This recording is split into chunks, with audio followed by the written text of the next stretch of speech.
श्री राम जय राम जय जय राम। श्री राम जय राम जय जय राम। श्री राम जय राम जय जय राम।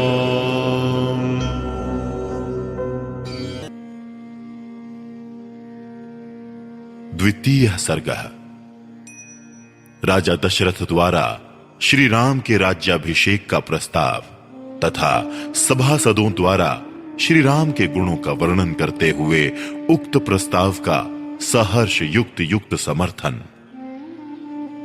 उस समय राजसभा में बैठे हुए सब लोगों को संबोधित करके महाराज दशरथ ने मेघ के समान शब्द करते हुए दुंदुभि की ध्वनि के सदृश अत्यंत गंभीर एवं गूंजते हुए उच्च स्वर से सबके आनंद को बढ़ाने वाली ये हितकारक बात कही। राजा दशरथ का स्वर राजोचित, स्निग्धता और गंभीरता आदि गुणों से युक्त था, अत्यंत कमनीय और अनुपम था। वो उस अद्भुत रसमय स्वर से समस्त नरेशों को संबोधित करके बोले, सज्जनों, आप लोगों को ये तो विदित ही है कि मेरे पूर्वज राजाधिराजों ने इस श्रेष्ठ राज्य का किस प्रकार पुत्र की भांति पालन किया था। समस्त इक्ष्वाकुवंशी नरेशों ने जिसका प्रतिपालन किया है, उस सुख को भोगने के योग्य संपूर्ण जगत को अब मैं भी कल्याण का भागी बनाना चाहता हूं। मेरे पूर्वज जिस मार्ग पर चलते आए हैं, उसी का अनुसरण करते हुए मैंने भी सदा जागरूक रहकर समस्त प्रजाजनों की यथाशक्ति रक्षा की है। समस्त संसार का हित साधन करते हुए मैंने इस शरीर को श्वेत राज छत्र की छाया में बूढ़ा किया है। अनेक सहस्त्र वर्षों की आयु पाकर जीवित रहते हुए अपने इस जरा जीर्ण शरीर को अब मैं विश्राम देना चाहता हूं। जगत के धर्म पूर्वक संरक्षण का भारी भार राजाओं के शौर्य आदि प्रभावों से ही उठाना संभव है। अजितेंद्रिय पुरुषों के लिए इस बोझ को ढोना अत्यंत कठिन है। मैं दीर्घ काल से इस भारी भार को वहन करते करते थक गया हूं। इसलिए यहां पास बैठे हुए इन संपूर्ण श्रेष्ठ द्विजों की अनुमति लेकर प्रजाजनों के हित के कार्य में अपने पुत्र श्री राम को नियुक्त करके अब मैं राज्य कार्य से विश्राम लेना चाहता हूं। मेरे पुत्र श्री राम मेरी अपेक्षा सभी गुणों में श्रेष्ठ हैं। शत्रुओं की नगरी पर विजय पाने वाले श्री रामचंद्र बल पराक्रम में देवराज इंद्र के समान हैं। पुष्य नक्षत्र से युक्त चंद्रमा की भांति समस्त कार्यों के साधन में कुशल तथा धर्मात्माओं में श्रेष्ठ उन पुरुष शिरोमणि श्री रामचंद्र को मैं कल प्रातः काल पुष्य नक्षत्र में युवराज के पद पर नियुक्त करूंगा। लक्ष्मण के बड़े भाई श्रीमान राम आप लोगों के लिए योग्य स्वामी सिद्ध होंगे। उनके जैसे स्वामी से संपूर्ण त्रिलोकी भी परम सनात हो सकती है। ये श्री राम कल्याण स्वरूप हैं। इनका शीघ्र ही अभिषेक करके मैं इस भूमंडल को तत्काल कल्याण का भागी बनाऊंगा। अपने पुत्र श्री राम पर राज्य का भार रखकर मैं सर्वथा क्लेश रहित निश्चिंत हो जाऊंगा। यदि मेरा यह प्रस्ताव आप लोगों को अनुकूल जान पड़े और यदि मैंने ये अच्छी बात सोची हो, तो आप लोग इसके लिए मुझे सहर्ष अनुमति दें अथवा ये बताएं कि मैं किस प्रकार से कार्य करूं। यद्यपि यह श्री राम के राज्याभिषेक का विचार मेरे लिए अधिक प्रसन्नता का विषय है, तथापि यदि इसके अतिरिक्त भी कोई सबके लिए हितकर बात हो तो आप लोग उसे सोचें, क्योंकि मध्यस्थ पुरुषों का विचार एक पक्षीय पुरुष की अपेक्षा विलक्षण होता है, कारण कि वो पूर्व पक्ष और अपर पक्ष को लक्ष्य करके किया गया होने के कारण अधिक अभ्युदय करने वाला होता है।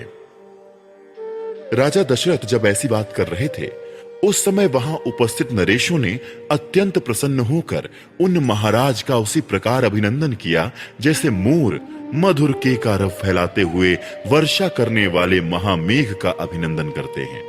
तत्पश्चात समस्त जन समुदाय की स्नेहमयी हर्ष ध्वनि सुनाई पड़ी। वो इतनी प्रबल थी कि समस्त पृथ्वी को कंपाती हुई सी जान पड़ी। धर्म और अर्थ के ज्ञाता महाराज दशरथ के अभिप्राय को पूर्ण रूप से जानकर संपूर्ण ब्राह्मण और सेनापति नगर और जनपद के प्रधान व्यक्तियों के साथ मिलकर परस्पर सलाह करने के लिए बैठे और मन से सब कुछ समझकर जब वो एक निश्चय पर पहुंच गए, तब बूढ़े राजा दशरथ से इस प्रकार बोले। पृथ्वीनाथ, आपकी अवस्था कई हजार वर्षों की हो गई। आप बूढ़े हो गए, अतः पृथ्वी के पालन में समर्थ अपने पुत्र श्री राम का अवश्य ही युवराज के पद पर अभिषेक कीजिए।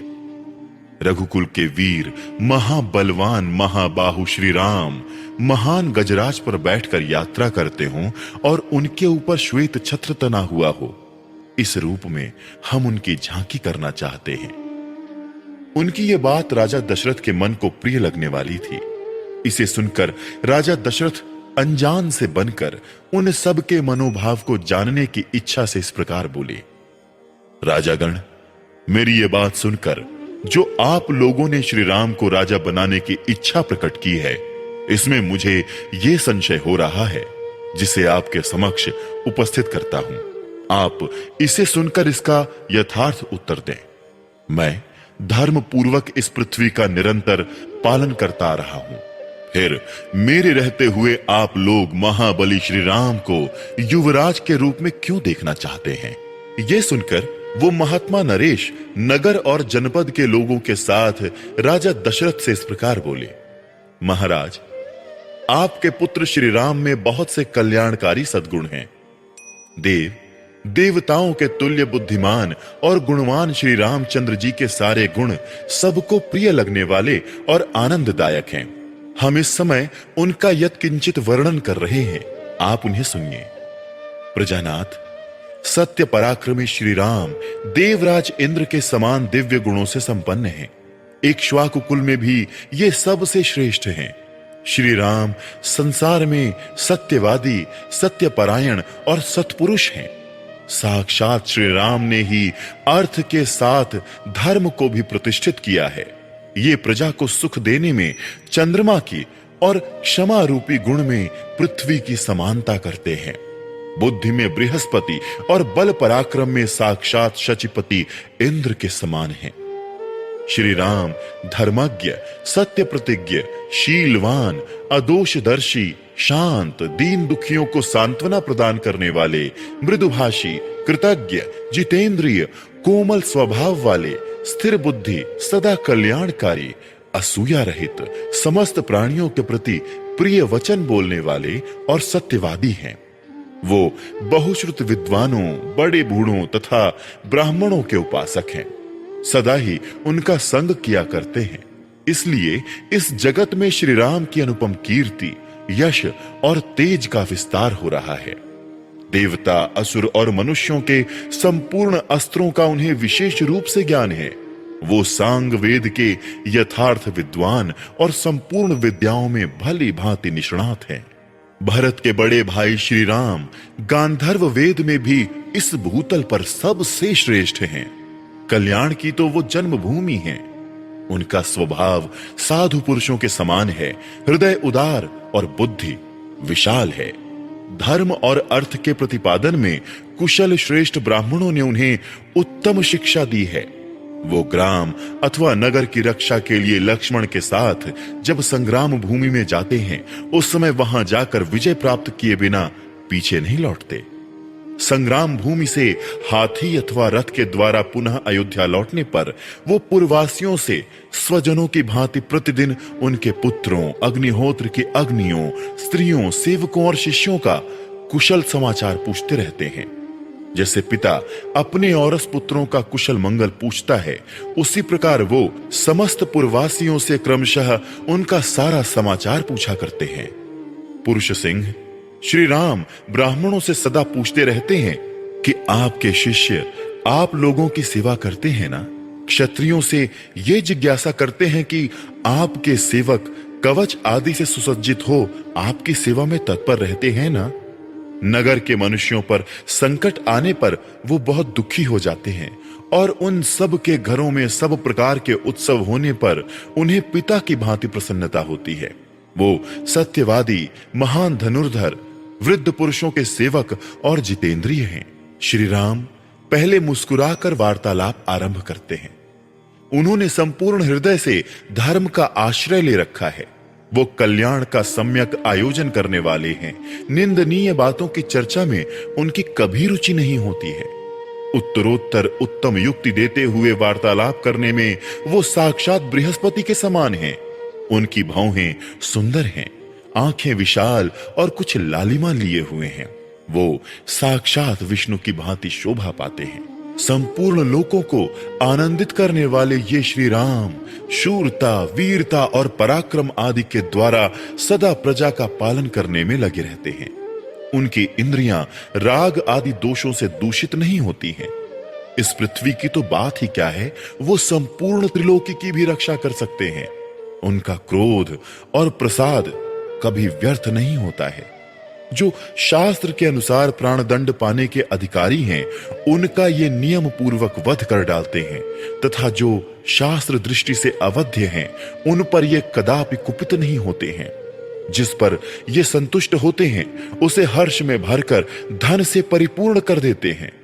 समस्त प्रजाओं के लिए कमनीय तथा मनुष्यों का आनंद बढ़ाने वाले मन और इंद्रियों के संयम आदि सद्गुणों द्वारा श्री राम वैसे ही शोभा पाते हैं जैसे तेजस्वी सूर्य अपनी किरणों से सुशोभित होते हैं। ऐसे सर्वगुण संपन्न लोकपालों के समान प्रभावशाली एवं सत्य पराक्रमी श्री राम को इस पृथ्वी की जनता अपना स्वामी बनाना चाहती है।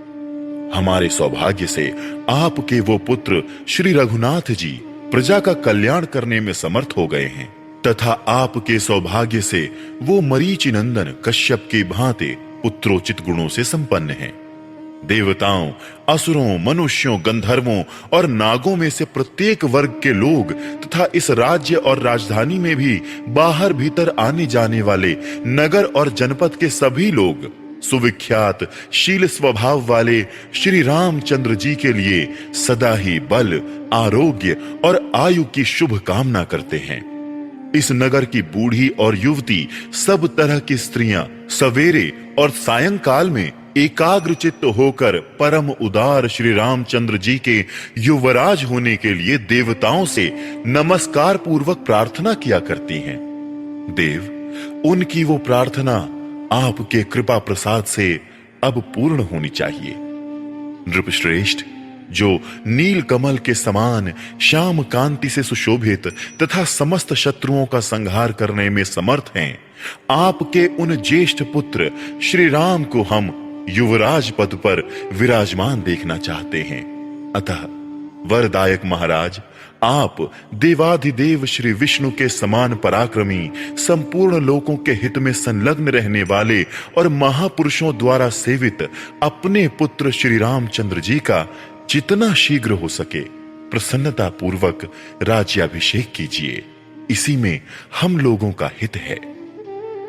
इस प्रकार श्री वाल्मीकि निर्मित आर्ष रामायण आदि काव्य के अयोध्या कांड में दूसरा सर्ग पूरा हुआ।